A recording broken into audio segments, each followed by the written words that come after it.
qué al cómo, ¿no? Y ahí en el cómo es donde nosotros desarrollaremos el próximo semestre lo que va a ser el capítulo 3 de metodología. En sí, la propia metodología es densa, la metodología ha dado y sigue dando para mucha literatura, hay muchos manuales de investigación y realmente pues casi da para, iba a decir para una materia, ¿no? En sí, lo que es la metodología de investigación puede estar condensada en una materia o incluso más, ¿sí? Entonces, claro, hoy tampoco quiero abrumarles a ustedes, digamos, con este seminario, con esta pequeña charla que quiero tener con ustedes, y he intentado, pues, hacer un resumen muy esquemático, centrándonos un poco, aquí pueden ver en la agenda, centrándonos un poco en lo que es la definición del enfoque cuantitativo, cualitativo y por supuesto, pues finalmente también el método mixto, ¿no? Entonces yo creo que es importante que tengamos claridad en los tipos de metodologías de investigación para que, según lo que necesite nuestra investigación, nos vayamos enfocando y vayamos leyendo, porque eso es importantísimo, vayamos leyendo sobre esos enfoques, sobre esas metodologías que nos van a dar las herramientas para poder desarrollar tanto ese capítulo 3, pero mucho más importante, para desarrollar el cómo vamos a realizar los instrumentos, cuáles van a ser, cómo va a ir un poco enfocada nuestro cuadro de categorización, incluso cómo va a ser también la aplicación y nuestro trabajo de campo. Todo eso y muchas cosas más nos esperarán el próximo semestre, entonces por eso digo que es un cierre, sí, efectivamente es un cierre de este semestre, pero es también ya la apertura y la continuidad del siguiente semestre. Entonces, pues aquí pueden ver un poco cómo es la agenda, destacar que la información que ustedes van a ver aquí pues está basada, ¿no? Está extraída de uno de los manuales pues más clásicos y a la vez actualizados también, como pueden ver en la imagen, el de Hernández Sampieri, Fernández Collado y Baptista Lucio, que es el de metodología de la investigación y que va ya por su 6ª edición. Entonces es un clásico, pero a la vez en cada una de estas ediciones, hasta llegar a la 6ª, se ha ido actualizando, se ha ido enriqueciendo, ha ido tomando también recursos didácticos, incluso hoy en día nos podemos encontrar que con esta edición pues viene también un CD, también con ejemplos, con actividades, que es bien interesante. Este es un manual, hay muchísimos más de igual calidad, de manuales buenos, para que ustedes lo tengan un poco pues en cuenta a de diseñar o tejer un poco lo que va a ser su capítulo 3. No solo se van a basar en este, si van a usar este recurso, pero pues es uno de los clásicos y un poco pues lo que traigo aquí de conceptos y de noción y de características y de factores, pues está extraído de este manual. El objetivo de este seminario, ¿cuál es? Comprender los diversos conceptos de investigación para la toma de decisiones en los proyectos de investigación de la línea de autorregulación del aprendizaje. Entonces, es importante pues que tengamos también este diálogo y que nos vayamos adentrando un poco en lo que son los aspectos de metodología, empezando un poco por definir lo que significa una investigación, que es lo que ustedes están haciendo en este momento, aunque no lo crean, desde que arrancaron PIA 1, desde que iniciaron PIA 1 hasta ahora y lo que viene después, está todo dentro, enfocado y encuadrado en un proceso de investigación. Entonces, ¿qué debemos tener en cuenta? Que son procesos sistemáticos, críticos y empíricos. Y aquí están como 3 conceptos clave para definir lo que es la investigación. Sistemáticos, ¿por qué? Porque están ordenados, están jerarquizados y tienen detrás un método. ¿Sí? Entonces, por eso hablamos de sistemáticos, porque van diversos sistemas dentro del proceso.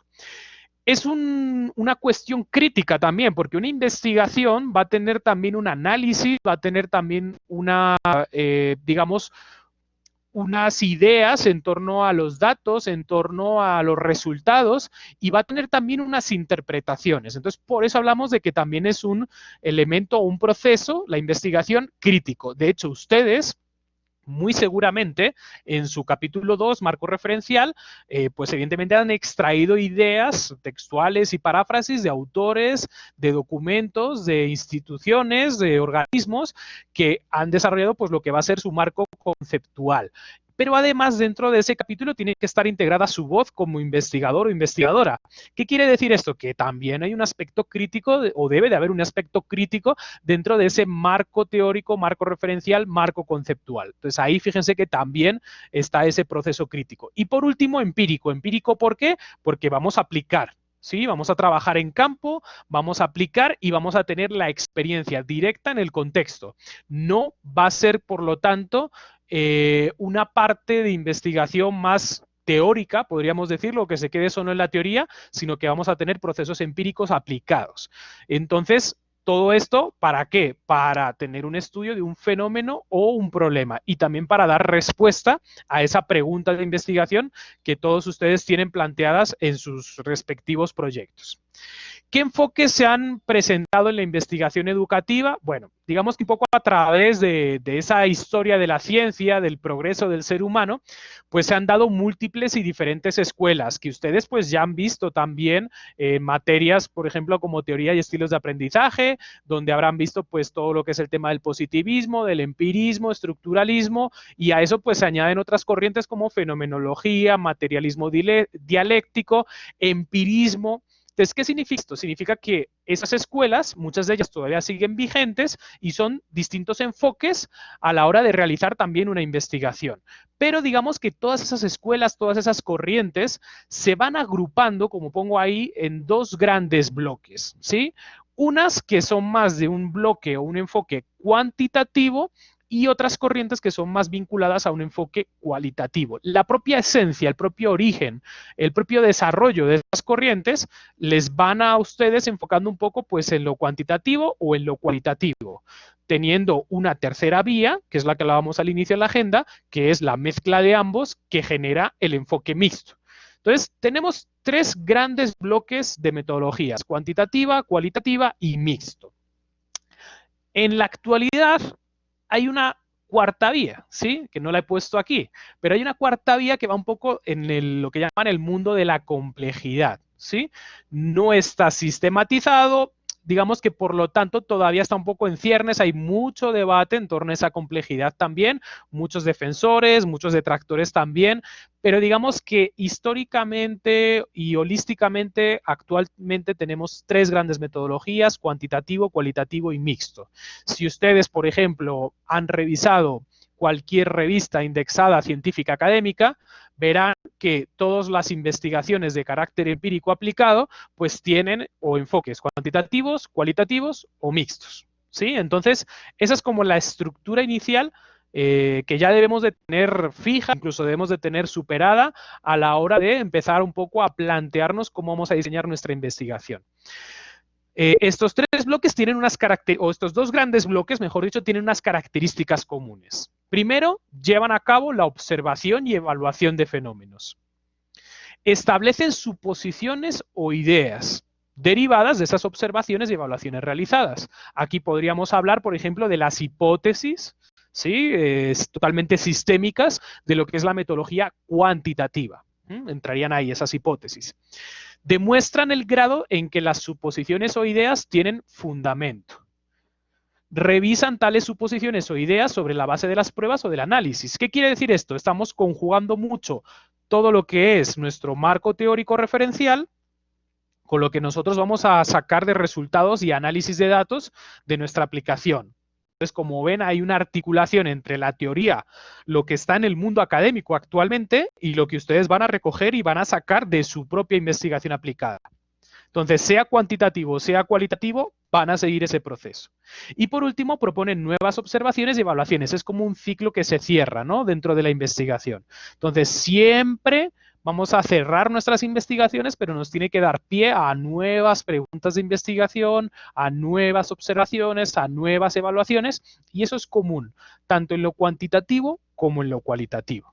Entonces, evidentemente, como he dicho, hay unas características comunes. Vamos a empezar por el enfoque cuantitativo, ¿sí? Quiero descartar una serie de errores que la experiencia nos ha dado un poco a lo largo de la tutorización de tesis, que seguramente, muy seguramente la maestra Jenny esté de acuerdo conmigo, y es que a veces simplificamos mucho, simplificamos demasiado el tema de cuantitativo-cualitativo. ¿sí? Entonces, cuantitativo, ¿no? Es numérico, es matemático, y lo cualitativo, eso es difícil, ¿sí? La matemática es difícil, la estadística es difícil, y lo cualitativo, no, pues eso es fácil. Eso es fácil, eso es a través de instrumentos más de diálogo, de entrevistas, de observación. Y yo creo que simplificar todo eso es un error. Sí, evidentemente el enfoque cuantitativo tiene sus complejidades, pero lo que quiere decir también es que el enfoque cualitativo, que vamos a ver ahora más adelante, también tiene sus complejidades. ¿Sí? Y cuando nosotros hacemos eh, ideas como la que he dicho, ¿sí? Lo que estamos haciendo es perjudicando el marco sistémico, como he dicho antes, de nuestra investigación. Entonces, las dos, no es que haya una fácil y otra difícil, es lo que quiero decir. Las dos son difíciles. Y para hacerlas bien, son muy difíciles. Para hacerlas bien, bien, son muy difíciles. Lo que pasa es que a veces lo cuantitativo como que nos asusta un poquito, pero vamos a ver que también tienen unas partes más fáciles o más simples que lo cualitativo. Entonces vamos a iniciar con este enfoque.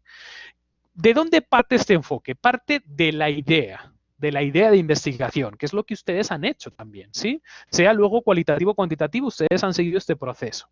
Sigue linealmente de la idea al planteamiento del problema, ya con todas sus variables, con una justificación, con sus objetivos, con su pregunta de investigación, su objetivo general, ¿sí? Sus antecedentes también, pasando a la fase 3, que es la revisión de literatura y del marco teórico. Hasta aquí todos han hecho lo mismo. Y todos han llegado a este punto. Incluso en la fase 4 un poquito ya empezarán a visualizar el alcance del estudio, a qué población va dirigido, ¿sí? Cuántas personas necesitamos para realizar nuestra investigación, la muestra, ¿sí? Entonces digamos que ahí parece que también hay un alcance del estudio. Pero seguimos lineal. Una vez que tenemos la visualización del alcance, el lugar, dónde voy a aplicar, la temporalidad, empezaríamos ya la elaboración de hipótesis y definición de variables.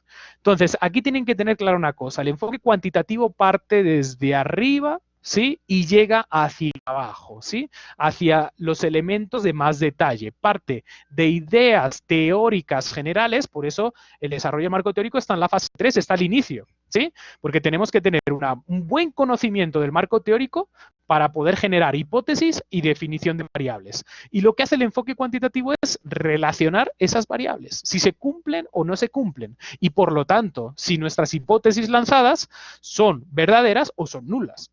¿Sí? Es un enfoque muy, muy sistémico. Es un enfoque, vamos a decir, muy cerrado, pero con una fuerte lógica detrás en los procesos. Una vez que tenemos hipótesis y variables, empezamos el desarrollo del diseño de investigación. Seleccionamos ya la muestra, que evidentemente tiene una justificación estadístico-matemática detrás, o sea, no puede ser el número de personas que yo quiera, sino que tiene que tener un porcentaje para qué, y ahora lo vamos a ver más adelante, para generalizar resultados, porque ese es el para qué del enfoque cuantitativo. Vamos al trabajo de campo, seguimos lineal. Recogemos los datos, analizamos los datos y por último, ¿qué? Elaboramos lo que se llama el reporte de resultados, ¿sí? Que es lo que ustedes van a hacer en el capítulo 4 el próximo semestre. Análisis y discusión de resultados. Entonces, como pueden ver, es un análisis muy lineal, muy rígido, con unas fases bien claras, bien definidas y con un orden muy fuerte. ¿Sí? O sea, no podemos devolvernos. Esto es lineal. Si hemos hecho una fase, ya y está bien, podemos pasar a la siguiente. ¿Listo? Entonces, para que tengan esa claridad con el enfoque cuantitativo. Quisiera proponerles unas pequeñas características para que entendamos mejor este enfoque y por qué deberíamos usarlo en nuestra investigación o no deberíamos usarlo. Y esa es la respuesta verdadera que ustedes tienen que responder. Entonces, este enfoque tiene una necesidad de medir y estimar magnitudes de los fenómenos o problemas de investigación. ¿A través de qué? A través de variables, que ya lo hemos visto. Y a través de responder si la hipótesis es verdadera o es nula o no se da, o sea, es falsa. Entonces, esa es la verdadera respuesta o lo que busca lo cuantitativo. Se plantea un problema de estudio delimitado y concreto sobre el fenómeno. Sus preguntas de investigación, en este caso, versan sobre cuestiones específicas. ¿Sí? Como he dicho, es un buen trabajo con el marco teórico, como ven en el punto 3, que realmente nos va las ideas, los conceptos, los constructos, y vamos a saber dónde tenemos que buscar y qué instrumentos tenemos que usar para buscar esa información. Entonces, ahí como ven, hay una o varias hipótesis y se someten a prueba mediante el empleo de los diseños investigativos apropiados y de los instrumentos también apropiados. No sirve cualquier instrumento, sino que tiene que estar adaptado a tener una información matemático-estadística, que además vamos a presentar a través de gráficas, porque eso también es el enfoque cuantitativo, y que nos va a generar, como digo, esas relaciones de generalizar los resultados para ver si esas hipótesis, ¿sí?, son verificadas o no. Se fundamenta en la medición. Como he dicho antes, esta recolección se lleva a cabo al utilizar procedimientos estandarizados y aceptados por una comunidad científica. Sexta característica, debido a que los datos son producto de mediciones, lo que he dicho anteriormente, se representan mediante números, cantidades, porcentajes y se deben analizar con métodos estadísticos.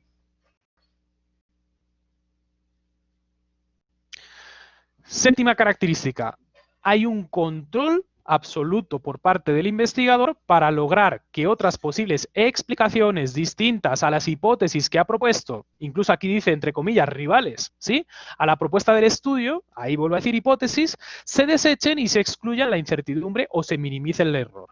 Es por esto que se confía en la experimentación o en las pruebas de causalidad. Los análisis cuantitativos se interpretan a la luz de las predicciones iniciales, hipótesis y de estudios previos. Entonces, van a encontrar ustedes que si quieren someter su investigación a una metodología cuantitativa, lo lógico es que hayan encontrado también investigaciones que utilicen esa metodología cuantitativa en los fenómenos o variables que ustedes van a estudiar. Entonces, eso les va a dar también, lo que hablamos de la comunidad académica científica, las estrategias, los instrumentos, los tipos distintos de análisis que pueden utilizar para su investigación, para corroborar o no estas hipótesis. Por lo tanto, tiene que ser lo más objetiva posible, entendiendo que no existe una objetividad suprema, siempre está la subjetividad del investigador, pero el método cuantitativo intenta minimizarlo lo máximo posible, o sea, que no sea subjetivo y que sea lo más objetivo posible. Los fenómenos que se observan o miden no deben ser afectados por el investigador, quien debe evitar en lo posible que sus temores, creencias, deseos y tendencias influyan en los resultados del estudio. Por eso muchas veces cuando yo me encuentro objetivos específicos de, iba a decir estudiantes, ya prefiero llamarlo investigadores, porque para mí ustedes son investigadores, que realmente el objetivo mismo nos está dando el resultado o tiene adjetivos que nos van a vincular sobre qué es lo que se espera, ¿sí?, pues realmente no están bien hechos. Porque lo que hace la investigación es corroborar o no, independientemente de lo que nosotros creamos o deseemos. Entonces ahí hay un problema de fondo que muchas veces ocurre y es que el investigador sin querer o a veces queriendo, no lo sabemos, ¿sí?, pues esa subjetividad hace que los resultados o el análisis de los resultados pues al final convenga lo que yo crea. ¿Sí? Entonces cojo de aquí estos resultados y mira, sí, me están corroborando la hipótesis que yo hice al inicio. Entonces eso es lo que hay que evitar. Y en el método cuantitativo, si hay que hacerlo en el cualitativo, en el cuantitativo hay que hacerlo más todavía. Y para eso el método cuantitativo tiene unas normas o unas reglas que son las siguientes. Si la hipótesis no se cumple, no pasa nada. Lo que está haciendo este proceso sistemático de investigación es dar un pasito en la ciencia para demostrar o no si esas relaciones entre variables se están dando o no se están dando. O sea, no pasa nada si la hipótesis no se cumple. Lo importante es que haya la evidencia y los argumentos para justificar si se cumple o no se cumple. Entonces, eso ténganlo en cuenta y tengan en cuenta también el papel de objetividad en las investigaciones. Creo que hay unas características más. Los estudios cuantitativos siguen un patrón predecible y estructurado. Es un proceso rígido, como dije al principio. Por lo tanto, se intenta generalizar los resultados encontrados en un grupo pequeño que es la muestra, ¿sí? Los resultados que hay en esa muestra se van a generalizar en toda una población mayor, universo población. Entonces es una característica muy importante. Tenemos que preguntarnos si nosotros queremos eso en nuestra investigación y si lo que estamos indagando va por ese camino.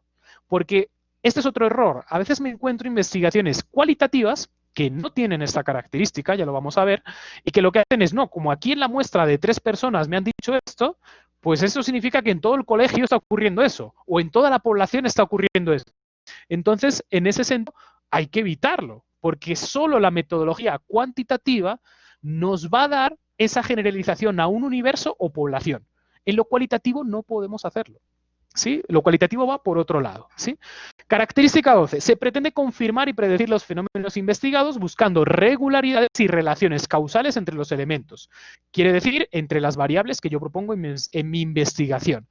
Esto significa que la meta principal es la formulación y demostración de teorías. Por eso el capítulo 2 es tan importante, ese marco referencial tiene que ser muy robusto, tiene que ser muy fuerte para que nosotros después podamos aplicar una metodología cuantitativa. ¿Listo? Creo que no sé si me quedaba alguna característica más. Sí. Los datos generados poseen los estándares de validez y confiabilidad. Estas dos palabras, señores, si ustedes van a utilizar la metodología cuantitativa, van unidas tremendamente. Validez y confiabilidad de los resultados y también de los instrumentos.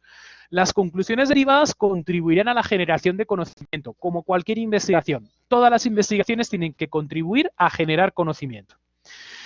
Otra de las características importantes es que la lógica o el razonamiento deductivo, ¿sí?, que comienza con la teoría y de esta se derivan expresiones lógicas denominadas hipótesis que el investigador lo que hace es someter a prueba. Aquí voy a hacer un pequeño alto, quiero darles un poquito la palabra. Yo no sé si ustedes conocen unas novelas de Conan Doyle sobre Sherlock Holmes. Yo creo que todo el mundo conoce a Sherlock Holmes, ¿verdad? El investigador, ¿sí? ¿Cierto? No sé si me pueden escribir por el chat. ¿Todo el mundo conoce a Sherlock Holmes? Todo el mundo ha visto, o no sé si, bueno, ojalá hayan leído los libros, pero pues no sé, han visto alguna película que también las hay, incluso hay dibujos animados, hay series, yo creo que todo el mundo, ¿no?, conoce a Sherlock Holmes. Pregunta, si ustedes han leído o han visto cómo investiga Sherlock Holmes es deductivo o inductivo. ¿Cómo logra conocer quién es el asesino? ¿Cómo logra conocer qué está ocurriendo en ese problema al que se enfrenta? ¿Desde el componente deductivo o desde el inductivo? ¿Qué opinan ustedes? Pueden escribirme por el chat si quieren. ¿Deductivo o inductivo? ¿Y por qué? ¿Por qué? ¿Qué tipo de investigación hace Sherlock Holmes?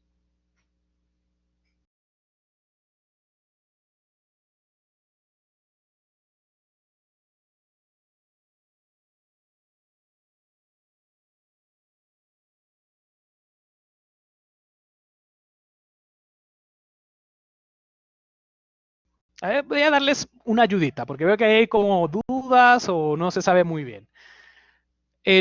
Siempre en los casos que tiene Sherlock Holmes, ¿sí?, él llega al sitio, al escenario, ¿sí?, del crimen normalmente, o hay otros casos, y él observa, ¿cierto? Fíjense, observa, que es lo que dábamos antes como característica que lo cualitativo y lo cuantitativo tiene. Entonces él observa, ¿sí?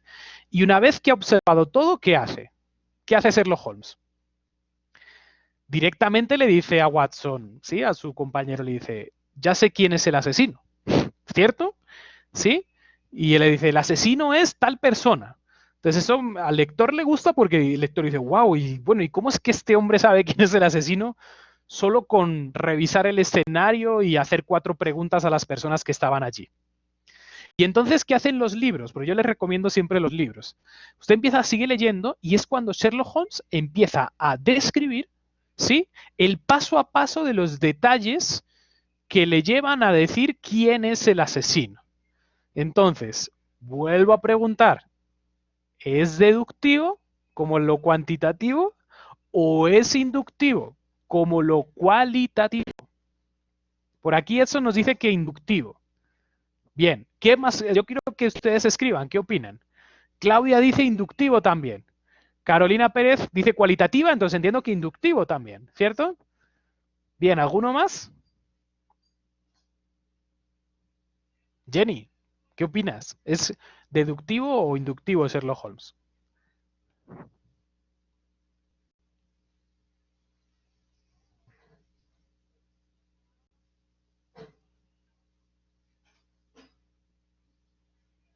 Inductivo, dice la maestra Jenny también. Bueno, pues les voy a dar la respuesta. Sherlock Holmes es deductivo, ¿sí?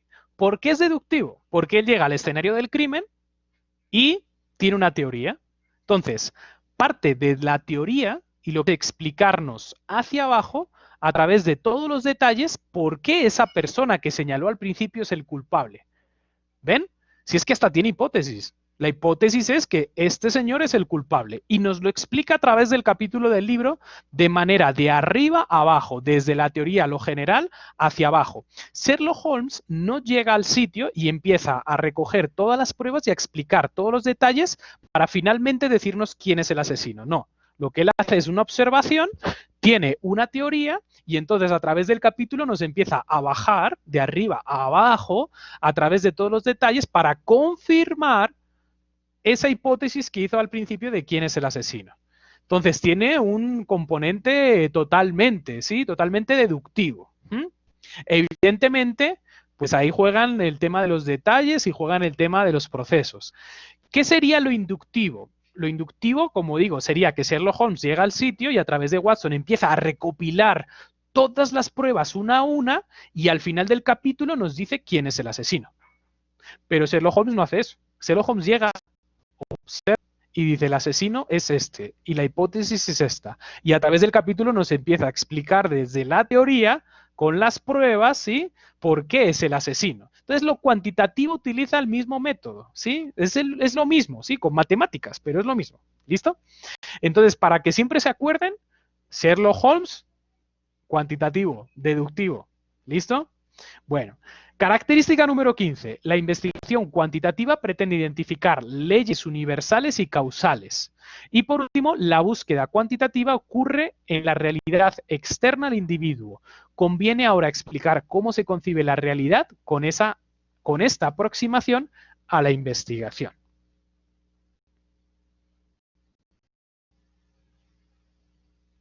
Listo. Y llegamos a la otra gran parte, el enfoque. Bueno, terminamos, perdón, el cierre de lo cuantitativo en torno un poco a si esas hipótesis se dan o no se dan. Quiero decir, esta imagen que ustedes ven ahí en la diapositiva es para que ustedes refuercen el sentido de que las hipótesis se ponen a juego en la investigación cuantitativa y que se pueden dar o se pueden dar, pero independientemente de eso nos van a dar una descripción de la realidad y del fenómeno. Por eso digo que no hay que apretar para que los resultados digan lo que queremos que digan, que normalmente es que la hipótesis se cumple, porque pues como yo he hecho la hipótesis, entonces se tiene que cumplir. Entonces olvídese de eso, porque eso no es una investigación cuantitativa. Puede estar muy bien hecha en la estructura de diseño de instrumentos, pero si ustedes son subjetivos a la hora de encontrar resultados que avalen la hipótesis, no sirve. Lo mismo ocurre si promueven que los resultados den que no coinciden, la hipótesis de las variables. Entonces, pues realmente también estamos haciendo un flaco favor a lo que es la investigación. Entonces, en ese sentido, esta imagen refuerza un poco y por eso la puse aquí un poco como cierre de enfoque cuantitativo.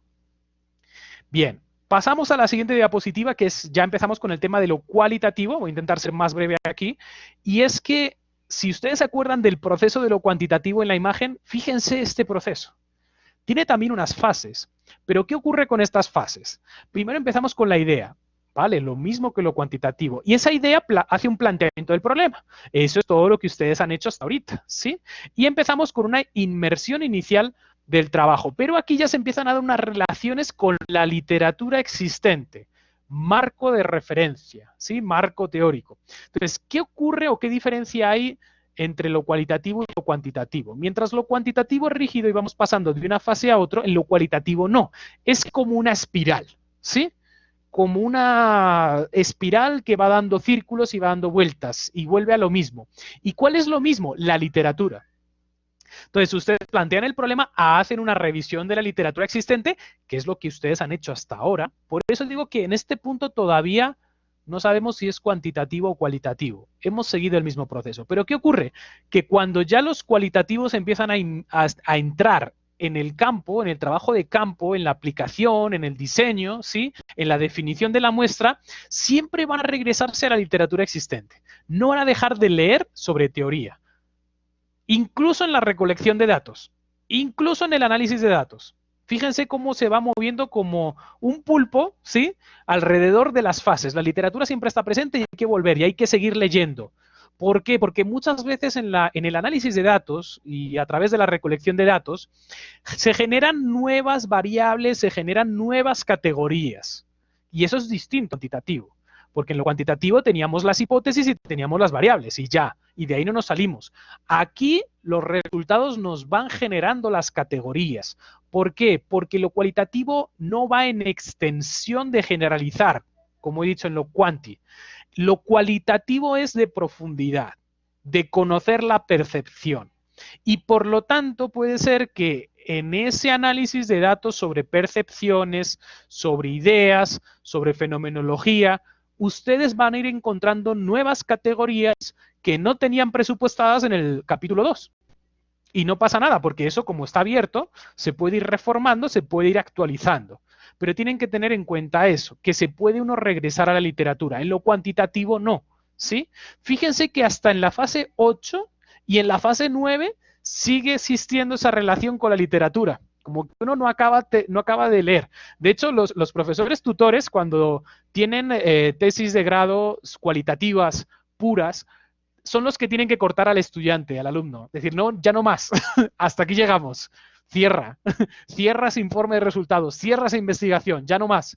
Porque realmente lo cualitativo podríamos seguir yendo un poco a seguir aplicando, leyendo, interpretando, volver a aplicar, volver al trabajo de campo, hasta que tenemos lo que se llama un poco en investigación cualitativa la saturación de los datos. ¿Qué es la saturación de los datos? Que ya hemos aplicado tantas veces, hemos leído esas nuevas categorías que empezamos a encontrar la misma información. Ya no hay información nueva sobre lo que preguntamos, sino que ya se empieza a repetir la información. Entonces llamamos saturación. Y esa saturación nos da el punto de cierre de ya no más. Ya no más porque no voy a encontrar nada nuevo. Entonces, esa es la diferencia entre lo cualitativo y lo cuantitativo. Si ustedes se quedan con esas dos síntesis de ideas, ya mereció la pena este seminario. Ya ustedes saben, cuando vayan a empezar a construir el capítulo 3, para qué lado van a ir. ¿Sí? Entonces, bueno, rápido, voy a pasar esto rápido. Características de lo cualitativo.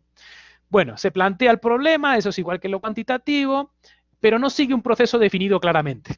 Eso es importante.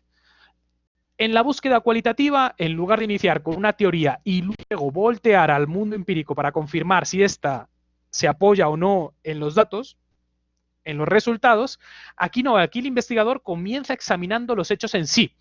Va a lo inductivo, desde abajo, ¿sí? Desde abajo empieza a construir hacia arriba, hacia las teorías, ¿sí? Hacia lo que llamaríamos de alguna manera las hipótesis de lo cualitativo, que no existen como tal, existen unos supuestos de investigación que se llaman, ¿sí? Pero vamos desde abajo, desde los hechos, hacia arriba. Y en el proceso se va desarrollando una teoría coherente sobre lo que está ocurriendo en esos fenómenos. Va de lo particular a lo general, inductivo. Si va de lo general a lo particular, deductivo, Sherlock Holmes. General a lo particular, Sherlock Holmes. Deductivo, cuantitativo. En la mayoría de los estudios cualitativos no se prueban hipótesis, sino que se generan durante el proceso y se perfeccionan conforme va avanzando el proceso. Son un resultado del estudio, no son un hecho a priori del estudio.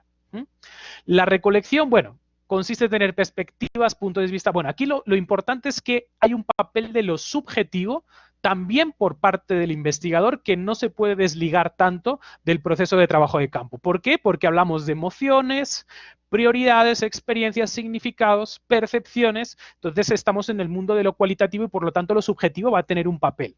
¿Listo? Esperemos que no muy protagónico, pero va a tener un papel. Entonces, en estas interacciones, el investigador genera preguntas más abiertas, no tan controladas, y recaba información a través del lenguaje escrito, verbal, incluso no verbal.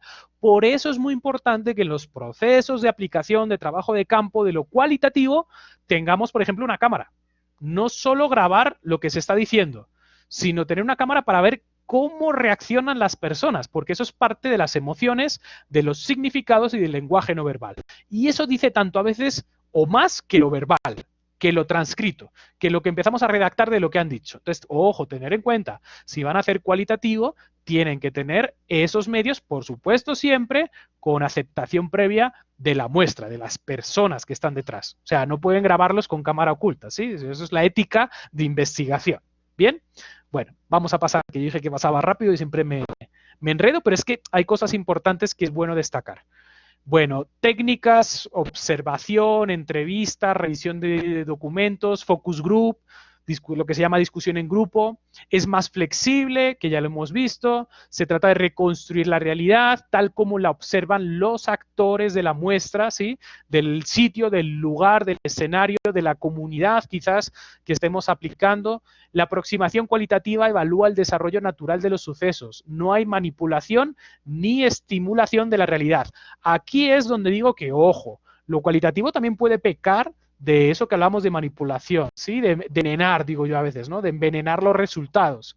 Entonces, lo que tenemos que es describir lo que está ocurriendo en el contexto, pero sin influir, ¿sí? Con una visión parcial de lo que nosotros pensamos también por lo que hemos leído. O sea, hay que intentar también, o sea, sí es subjetivo, pero no es manipulación tampoco de los resultados. Y se fundamenta en perspectivas interpretativas, en este caso, acción a través de la acción del significado de los seres vivos, ¿sí? De esas acciones de los seres vivos. Vamos cerrando, voy pasando. La realidad se define a través de interpretaciones, el investigador introduce en las experiencias de los participantes, las indagaciones cualitativas no pretenden generalizar, ojo, ni a través de manera probabilística los resultados a poblaciones más amplias, y el enfoque cualitativo, puede concebirse como un conjunto de prácticas interpretativas que hacen al mundo visible, lo transforman y convierten en una serie de representaciones en forma de observaciones, anotaciones, grabaciones, documentos. Es naturalista interpretativo. Bueno, repetirnos un poquito en lo que hemos dicho. Y aquí ya también voy a cerrar como más rápido, aunque ya hemos visto cuáles son las características de cada enfoque. Eso es transversal a muchos procesos y muchos constructos, que es lo que yo quiero mostrarles con esta tabla, que va a estar en varias diapositivas. No me voy a detener a leer, pero quiero que vean que en los temas de lógica, posición personal del investigador, en la relación entre ciencias físicas, naturales y sociales, en la generación de teoría, en el uso de la teoría, son distintos. ¿Sí? Tienen algunas cosas en común, pero hay muchas otras que son distintas. Esta tabla, para el que lo quiera leer, está en el manual de Sampieri, que por cierto, pues ustedes lo pueden encontrar en la red. Hay sitios donde está en abierto, simplemente buscan a través de Google, a través de los nombres de los autores. No sé si incluso, creo que nuestros PIAs en algún momento, no sé si lo siguen teniendo, está este manual. Entonces, bueno, esta tabla la encuentran ahí, aquí sí voy a pasar rápido, porque como digo, es que cada enfoque tiene una trazabilidad a través de todos estos elementos, hipótesis, diseño, revisión de la literatura, papel de la revisión de la literatura. A ver, voy pasando rápido, que se me queda un poquito aquí.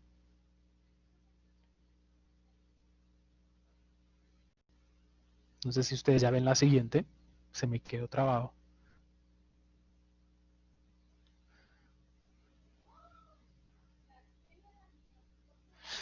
Jenny, ¿tú me puedes ayudar a ver si lo podemos pasar? A mí se me quedó en la 17, no sé si está avanzando o no está avanzando.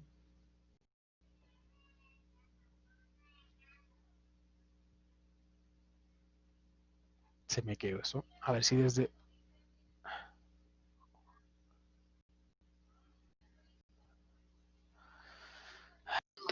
Ya estoy en la 18.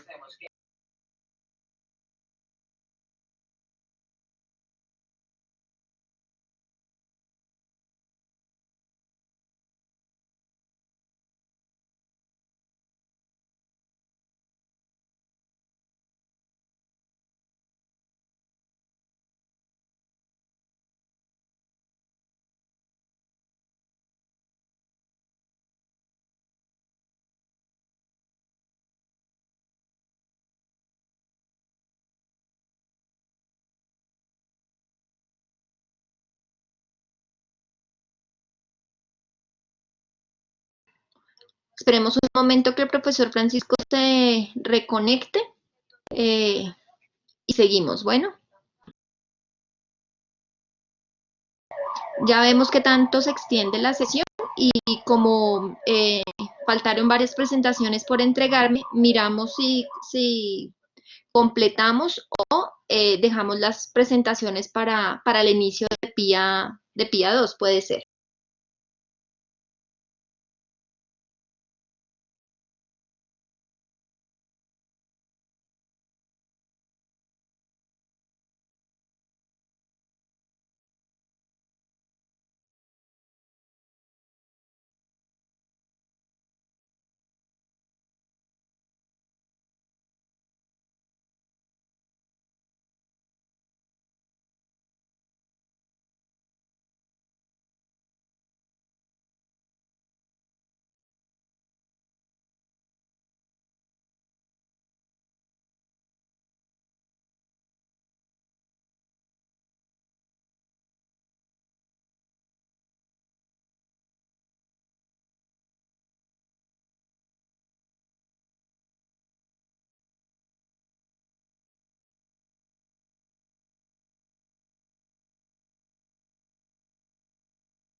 Ese es un proceso que voy a llevar solo yo. Eso es, acuérdense que un plus que tiene el que sea yo quien les acompañe, pero lo hablamos en un momentico. Ya regresé el profesor Francisco. Hola, hola, ¿me escuchan? ¿Sí? Sí, ¿Ya me están señor, te escuchando? escuchamos. Qué pena con ustedes. Bueno, yo creo que había tanto concepto y tanta cuestión aquí que hasta se bloqueó el Collaborate. Bueno, la idea un poco pues es que ustedes vean las diferencias en torno un poco a que afecta a la muestra, como ven aquí, a la propia recolección de datos, incluso a la manera de proponer la exposición de los resultados, ¿no? La forma en que los datos se analizan y la forma en la que se presentan también los datos. Voy a ir pasando rápido porque ya quiero ir cerrando un poco. Bueno, tenía un ejemplo de cierre, pero yo creo que lo voy a dejar para que no sea tampoco tan densa la exposición. Y aquí sí me voy a detener un momentico porque esto es importante. Alguno se preguntará, bueno, profe, ¿y los métodos mixtos? Yo quiero que mi investigación sea mixta. Ojo, no hay que escoger la investigación porque me suene más o pienso que es mejor que la otra. No que es mejor que la otra. Porque, ¿qué ocurre? Las dos son válidas. Lo que pasa es que cada una responde a criterios muy específicos de lo que quizás ustedes necesiten en su investigación o no necesiten. Entonces, no lo hagan por moda. De esto es la moda, entonces venga, métodos mixtos. No. El método mixto tiene un porqué. Y de hecho, no solo hay un tipo de método mixto, que es lo que aquí les muestro en la diapositiva. Hay múltiples diseños para la metodología mixta.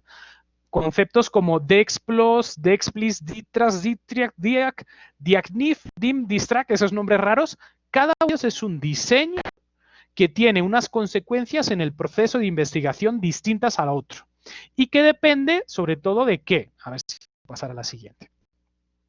Depende de si es concurrente o secuencial. ¿Qué significa? Ahí lo ven arriba a la derecha. Concurrente es cuando el método cuantitativo se suma al cualitativo, que es lo que ustedes ven ahí, ¿sí? Y van a la par, van en pareja, vamos a decirlo así, a la vez. Pero en lo secuencial no. Primero va o cuantitativo o lo cualitativo. Primero se cierra eso y sigue lo cualitativo o lo cuantitativo, dependiendo de lo que se haya hecho al inicio. Primero va uno y luego va otro. Eso es lo secuencial. Pero lo concurrente van al tiempo. Entonces eso ya es una división. ¿Listo? Es una división como tal. Y también pueden ver que dependiendo de las necesidades y el por qué, porque eso tiene un porqué. Si lo cuantitativo va primero, tiene una respuesta, o sea, te dice por qué va primero lo cuantitativo y ocurre después con lo cualitativo. Entonces, mi recomendación es que si van a utilizar métodos mixtos, ¿sí? Primero definan por qué van a utilizarlos y si es justificado, porque puede que su investigación sea cuantitativa o sea simplemente cualitativa. Entonces, si vamos a utilizar métodos mixtos, ¿por qué y para qué? Y luego, una vez que tenemos eso, busquemos en esos diseños que he mostrado al inicio cuál es el que me puede servir más al tipo de idea de investigación que tengo. O sea, realmente uno a través de la pregunta de investigación debería saber si sus investigaciones son cuantitativas, cualitativas o mixtas, o podrían ser mixtas. Entonces, eso nos lo da la propia pregunta de investigación. ¿Listo? Y creo que no tengo más, creo que me extendí un poquito en el tiempo, pero creo que es necesario que ustedes, pues, digamos, tengan esta información y la idea es que les sirva a ustedes, ¿no? O sea, esto se hace por ustedes y para ustedes, para que tengan, digamos, esas ideas en este momento que les van a permitir en el intersemestral seguramente empezar a leer sobre metodología, empezar a definir y eso les va a ayudar muchísimo en la parte de construcción del capítulo 3 del método. ¿Listo? Entonces eso sería todo por mi parte. Les agradezco pues su escucha. Creo que en este momento pues soy yo el que les va a escuchar un poquito a ustedes. Entonces, Jenny, te cedo la palabra para que siga la reunión de hoy. Bueno, muchas gracias, profesor Francisco. Creo que resulta muy interesante y pertinente el desarrollo de este ejercicio que nos propuso el día de hoy. Creo que disipa muchas dudas porque los estudiantes precisamente están como en ese momento de tomar la decisión final de por qué enfoque van a orientar su investigación, o sea que los objetivos también le van dando algunas luces. Entonces, digamos que muy pertinente. Creo que quedaron todos como muy agradecidos. Alguien me preguntó por interno, la presentación se las podría compartir. Entonces, Sí, pues claro, tú claro. nos dirás. Ok, Sí, de hecho voy a ver perfecto. si será que se puede compartir por aquí, yo no sé. Pero sí, o sea, Creo yo que se las hago sí, llegar a través de la profe. exacto, y si no, exacto, sí, así estaría bien. Listo. Bueno, entonces, sobre el propósito o el segundo propósito de esta reunión, que era dar cierre a esta primera parte de la investigación y abrir lo que será el proceso en PIA 2, ustedes tenían un ejercicio y era la socialización de lo que se construyó en capítulo 1 y 2 de manera muy concreta y un pequeño avistamiento, como lo llamo yo, de lo que será su diseño metodológico. Sin embargo, solo me llegaron 2 presentaciones y no sé, digamos, si también por los tiempos de ustedes podamos hacerlas o las dejemos para el inicio de PIA 2, podría ser. Lo que sí es que también alguna me estaba preguntando sobre el trabajo en el intersemestral. Eso no lo hacen todos los docentes, el profesor Francisco puede dar, digamos que fe de ello, pero es algo que yo he tomado por cultura para bajar un poco la intensidad de lo que supone, sobre todo PIA 2, que es como tan cargado de trabajo, ¿no? La experiencia me ha mostrado que quienes trabajan en intersemestral tienen procesos mucho más tranquilos en los semestres normales, en las 16 semanas. Permite también hacer revisiones como más juiciosas y rigurosas de parte de ustedes, consulta de documentos y demás. Entonces, digamos que yo comunicaré con cada uno de ustedes porque si bien yo estoy dispuesta, son ustedes quienes van a marcar el paso de ese trabajo intersemestral. Ustedes me propondrán un cronograma de cómo quieren ir adelantando. Muchos de ustedes tienen todavía pendientes de capítulo 1 y 2, ajustes pequeños o ajustes mayores según los comentarios que ya recibieron, y lo primero es trabajar en ello. No podemos avanzar en PIA en capítulo 3 si todavía tenemos debilidades en los 2 primeros capítulos, ¿sí? Una vez resolvamos eso y resolvamos también el tema de plaque scan, que en la mayoría de los casos superó la meta que teníamos, el porcentaje que teníamos como base, eso también será importante trabajarlo, ¿no? Se los he hecho saber, no se pasan trabajos si no cumplen con ese mínimo como establecido para evitar dificultades, no en la lectura solamente, sino también porque eso tiene implicaciones para la universidad y para ustedes. Entonces es importante ir trabajando en ello. Decirles aquí cuál va a ser el cronograma, no, creo que la tarea será de ustedes decirme, profe, tenemos 8 semanas de intersemestral y queremos proponerle este trabajo para ir adelantando.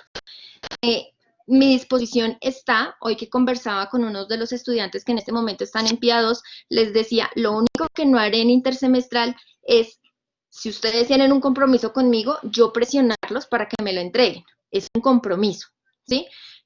Yo revisaré, ajustaré, comentaré como siempre lo he hecho con la mejor disposición, pero a diferencia de cuando en el curso que siempre les estoy escribiendo qué hubo, qué me debe, qué pasó con la entrega, cómo van, por qué se retrasaron, esto será más al ritmo de ustedes y debe quedar también, digamos que muy claro.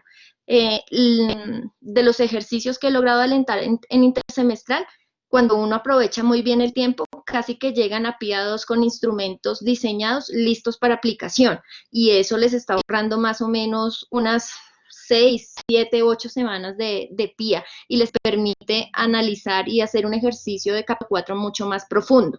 Esa es la invitación que yo les hago, pero digamos que de manera particular conversaré con cada investigación para mirar, digamos que el estado de la investigación y a qué se tienen que dedicar antes de avanzar en la construcción del diseño metodológico, que también pues digamos que es muy importante y ojalá todos lográramos llegar con algún tipo de avance.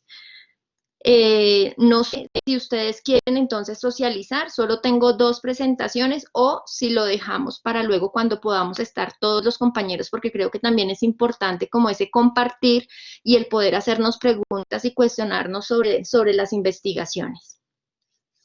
Entonces escucho sus sugerencias. Profe, buenas noches. Hola, te escucho.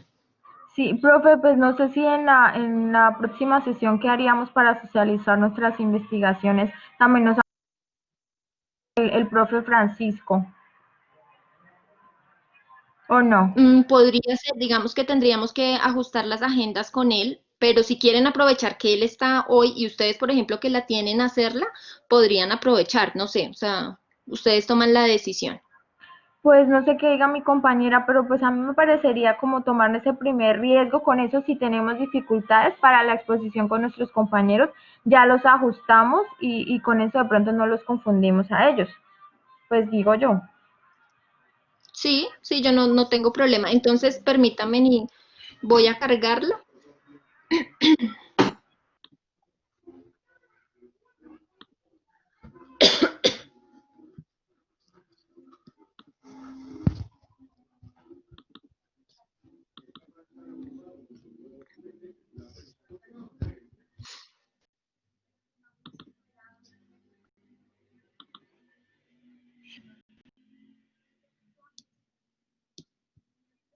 Mariluz, comenta mientras carga la presentación.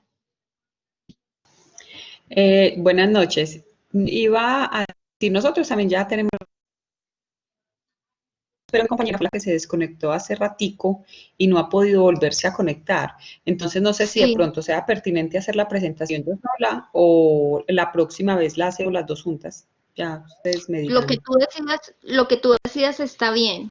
Digamos que mientras no tengas problema tú de conectividad, no habría problema en socializar. Igual es un avance, o sea, no, esto no tiene ninguna implicación más que socializar, comentar y digamos que ustedes también se vayan soltando en el ejercicio de presentar su investigación. Se vayan, digamos que haciendo cómodos con este tipo de actividades. Perfecto, voy a mirar entonces si de pronto lo hacemos. Lo que pasa es que como la institución donde nosotros estamos trabajando es justo la de mi compañera, entonces de pronto, obviamente es la primera vez, pero que de pronto hayan preguntas que yo no sepa contestar por ser más de la institución de ella, pero podría hacer la Okay. presentación también. Dale, la decisión que tomes está perfecta, no pasa nada. Listo, muchas gracias. Bueno, está un poquito lento el internet, va en el 40%, regáleme en un momentico. Tranquila, profe.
Bueno, Carolina y Claudia, entonces esta es la presentación. Pueden iniciar entonces. Bueno, profe, muchas gracias. Buenas noches, compañeros. Buenas noches, maestros. Bueno, nuestro trabajo de investigación es factores de autorregulación del aprendizaje que intervienen en el rendimiento escolar. El grupo investigador es mi persona, Carolina Pérez, y mi compañera Claudia Patricia Moreno. El contexto de la investigación. El principal factor será el aprendizaje entendido como la interiorización de nuevos conceptos o ampliación de herramientas y habilidades para solucionar problemas cotidianos en la vida del ser humano, involucrando factores dentro de los cuales está la motivación, la autorregulación del aprendizaje y el rendimiento académico. El ejercicio investigativo lo desarrollaremos en dos instituciones oficiales del municipio de Yopal, Casanare, la institución educativa Jorge Eliezer Gaitán y la institución educativa Centro Social, que atiende aproximadamente entre 1.600 la institución Jorge Eliezer Gaitán y 1.800 la institución Centro Social, 1.800 estudiantes, desde grado preescolar hasta grado 11º. Justificación. El rendimiento académico es un factor estandarizado que permite la valoración nacional e internacional para estimar la calidad de la educación.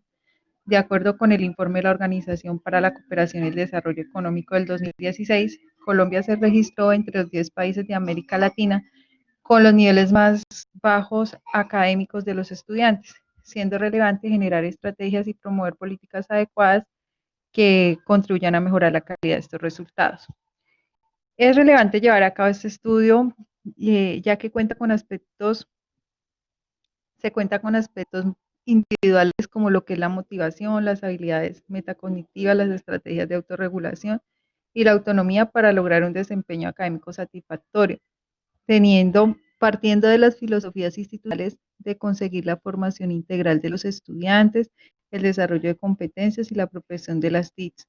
Es fundamental contemplar y utilizar diferentes estrategias pedagógicas que fomenten la autonomía en el aprendizaje para mejorar la calidad de las prácticas en el aula y el nivel académico. Se considera que la presente investigación cuenta con la viabilidad, ya que tiene acceso a la población, existe interés de las directivas en mejorar los procesos y resultados académicos, y los últimos estudios y avances científicos dan claridad de la relevancia de este tema en el contexto académico y la contribución en el campo del mejoramiento de la investigación en la práctica educativa. A partir de este contexto, pues, nos surge la idea de investigación. El principal interés de nuestra investigación se centra en los factores motivacionales, las habilidades metacognitivas, el aprendizaje autorregulado y la repercusión en el rendimiento académico. Realizando un análisis de las dificultades presentadas en las instituciones educativas, en particular de los grados octavos, donde se encuentra el mayor número de estudiantes que deben reiniciar el proceso académico. Y nuestra pregunta de investigación es: ¿qué incidencia tiene la autorregulación del aprendizaje en el rendimiento escolar de los estudiantes de grado octavo de las instituciones educativas Jorge Eliezer Gaitán y Centro Social del municipio de Yopal Casanare? A partir de ella, nos surgen otros interrogantes, como qué habilidades metacognitivas se relacionan con el éxito en el rendimiento académico, cómo los factores motivacionales favorecen el aprendizaje autorregulado y el rendimiento académico, cuáles son las diferencias encontradas en el rendimiento académico de las dos instituciones educativas, cómo se relaciona el rendimiento académico con las habilidades metacognitivas y la autorregulación del aprendizaje. Y siguiendo en este orden de ideas, establecemos el objetivo general para nuestra investigación, que es establecer la incidencia que tiene la autorregulación del aprendizaje en el rendimiento escolar de los estudiantes de grado octavo de las instituciones educativas Jorge Eliezer Gaitán y Centro Social del municipio de Yopal Casanare. Nos conduce a unos objetivos específicos que son 4. El primero es identificar las habilidades metacognitivas que se relacionan con el rendimiento académico. El segundo es caracterizar los factores motivacionales que favorecen el aprendizaje autorregulado y el rendimiento académico. El tercero es comparar los resultados académicos de ambas instituciones en sus estrategias de autorregulación. Y el cuarto y último objetivo específico es describir la relación del rendimiento académico con las habilidades metacognitivas en el aprendizaje autorregulado. Continúa mi compañera Claudia con la definición de términos de la investigación. Gracias, Carito. Dentro de nuestros términos, los aspectos más importantes a trabajar, encontramos pues autorregulación del aprendizaje, que según Zimmerman 2008 nos comenta que es el proceso de origen social activo y constructivo mediante el cual el estudiante fija sus propias metas de aprendizaje, monitorea y controla su motivación, compartiendo comportamiento y cognición, como ha de realizar una actividad en el contexto dado de aprendizaje, como cuáles son las estrategias que cada uno utiliza para aprender mejor. Otro de los términos y aspectos de nuestra investigación es la motivación y la motivación escolar, que es un factor cognitivo y afectivo presente en todo acto pedagógico y de aprendizaje y se relaciona con la necesidad de inducir en el alumno el interés y el esfuerzo necesario para aprender. Esto nos lo dice García 2013. Y el tercer factor es el rendimiento académico, que es el resultado ya como tal del trabajo individual o colectivo de todo el desempeño académico y el contenido de las asignaturas propias del esfuerzo y el interés por aprender como tal, el resultado después de haber aplicado la autorregulación y tener la motivación. Y por último tenemos la metacognición, que es definida por París 2001 como la capacidad de los estudiantes de supervisar, dirigir y regular sus acciones hacia las metas establecidas. También es vista como la capacidad de autorregular el aprendizaje e involucra el desarrollo de la conciencia y el control sobre los procesos de pensamiento.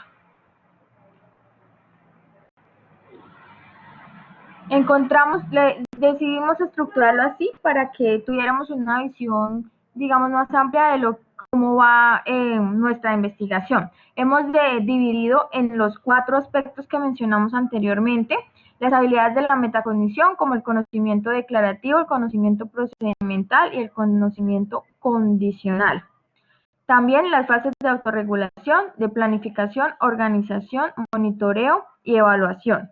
Y la motivación como intrínseca, extrínseca a motivación o motivación para el logro, y el rendimiento académico lo dividimos en niveles, factores determinantes y la evaluación como tal del desempeño académico.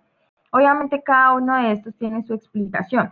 Y en cuanto a la metodología de la investigación, pues con mi compañera revisando la literatura y de acuerdo a las características y propiedades del estudio que estamos realizando, encontramos que se encajaría dentro del enfoque cuantitativo debido pues a las características de la investigación, de corte correlacional porque buscamos la relación que existe en las variables y cómo la una incide con la otra, sería no experimental, y la población con la cual trabajaríamos serían los estudiantes del grado octavo, tanto de la institución Jorge Eliezer Gaitán como el centro social, que aproximadamente son 300 estudiantes. ¿Cómo definiríamos la muestra? Mediante un tipo de muestreo probabilístico aleatorio simple, dado que los estudiantes comparten las mismas características y todos tienen la misma posibilidad de participar dentro de la investigación. Y los instrumentos de recolección de la información que pensamos utilizar está el cuestionario MSLQ y el MAI. Hemos encontrado dentro de la revisión que realizamos artículos que se han hecho en Colombia donde han validado estos instrumentos para la población colombiana y en especial para la población de la edad que nosotros estamos trabajando. Entonces, digamos que se acoplaron a las características y a lo que nosotros estamos buscando. Estos instrumentos que miden el MSLQ, que es el cuestionario que nos muestra a Pintrich y los colaboradores, maneja una like con 5 opciones de respuesta, donde corresponde, 1 corresponde a que no me describe en absoluto y 5 a que me describe totalmente, y lo que busca es constatar el nivel de motivación y las estrategias de aprendizaje que utilizan los estudiantes al momento de aprender, y los clasifica en 3 grupos: de apoyo, cuando el alumno presenta un bajo rendimiento, regular, cuando ha sido satisfactorio, y de excelencia, cuando tiene un alto rendimiento académico. Y el MAI, que es el inventario de habilidades metacognitivas, nos muestra un cuestionario de 52 preguntas o reactivos distribuidos en 8 categorías diferentes que buscan conocer cómo emplean el conocimiento declarativo, procedimental, condicional, la planificación, la organización, el monitoreo, la depuración y la evaluación en cuanto al proceso académico adelantado. Entonces tenemos pensado pues medir con esos 2 instrumentos y algunas de nuestras referencias en las que nos hemos basado para la construcción de nuestro capítulo 1 y capítulo 2 de la investigación. Muchas gracias.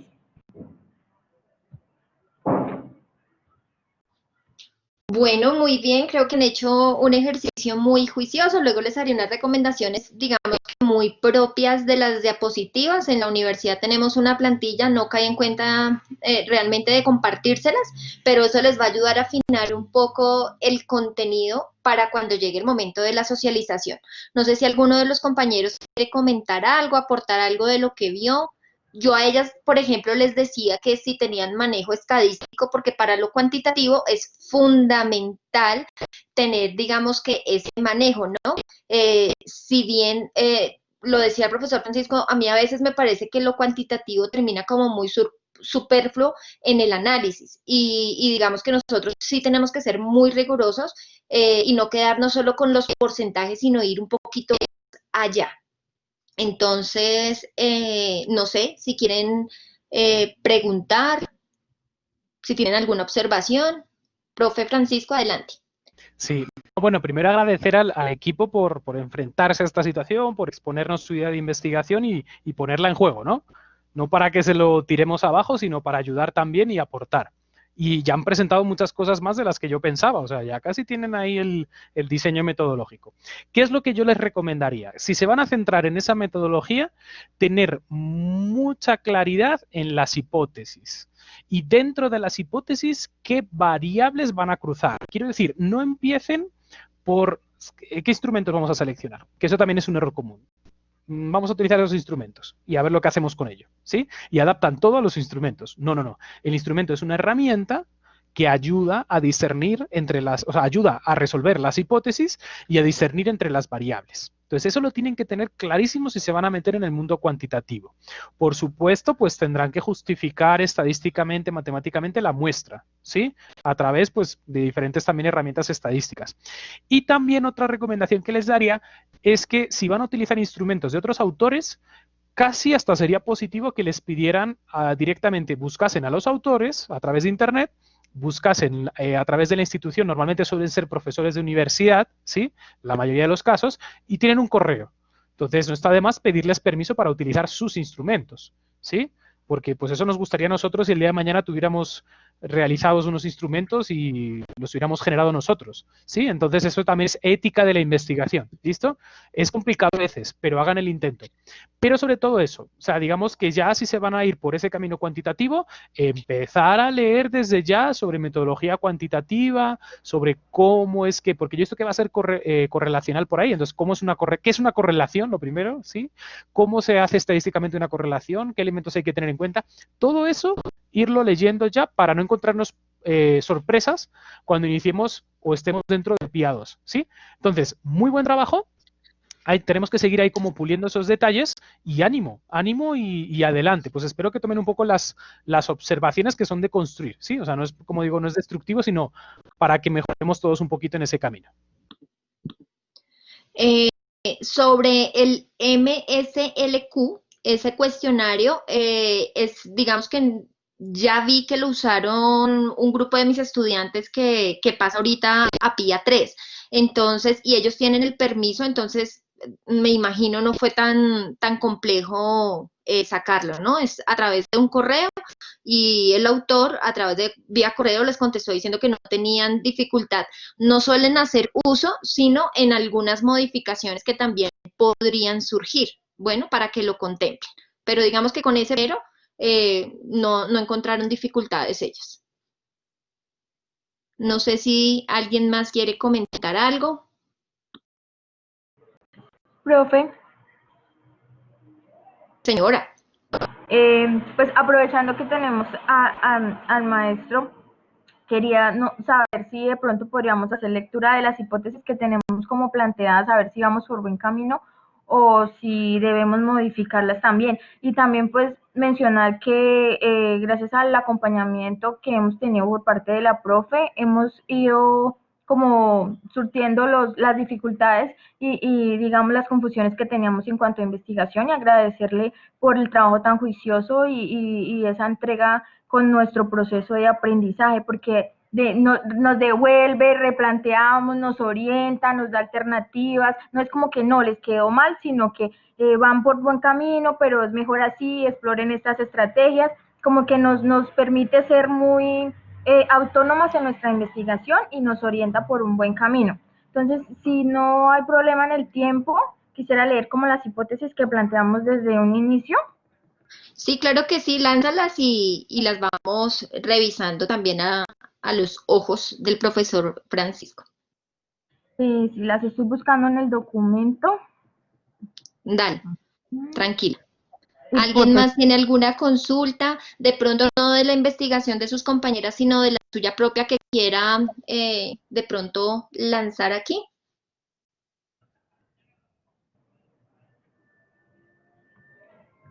Bueno, ¿hay alguien? Entonces, teníamos las hipótesis, entonces la hipótesis de trabajo, la estadística, la nula y la alterna. Entonces, dentro de la hipótesis de trabajo encontramos que los factores de autorregulación del aprendizaje intervienen directamente en el rendimiento escolar de los estudiantes. La estadística, que la motivación lo tomamos como digamos el factor más importante, la motivación incide en 100% en el rendimiento de los estudiantes de grado octavo de las instituciones educativas. La nula, que sería todo lo contrario a la hipótesis de trabajo que estamos manejando, es que los factores de autorregulación del aprendizaje y la motivación no inciden en el rendimiento escolar. Y la hipótesis alterna está en que el resultado académico de los estudiantes de grado octavo no dependen de las estrategias de aprendizaje y la motivación en la consecución de sus logros, sino de otros factores que no están contemplados en la investigación. Y como variables teníamos pues las que mencionamos en la parte teórica. Vale, yo creo que están bien formuladas y además siguen el esquema de la hipótesis de investigación, la hipótesis nula, listo. O sea, hay una variedad ahí también dentro del proceso.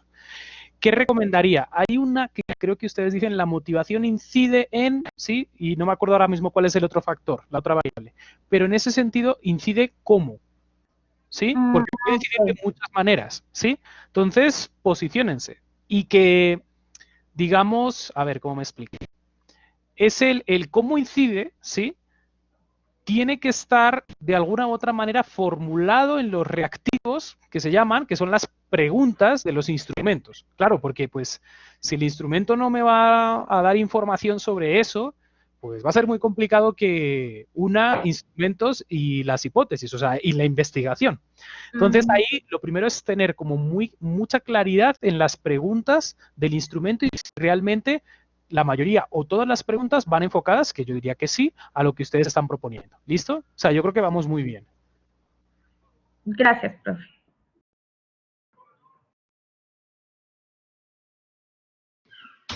Bueno, ¿alguna otra pregunta? Voy a mirar acá el chat.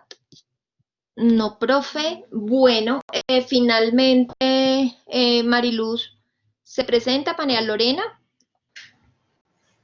Profe, estuve hablando con Lorena y ella me dice que le gustaría estar. Entonces, que sabiendo que tenemos la opción de presentarlo dentro de 2 Ok. meses o ya cuando iniciemos, entonces que preferiríamos esperar.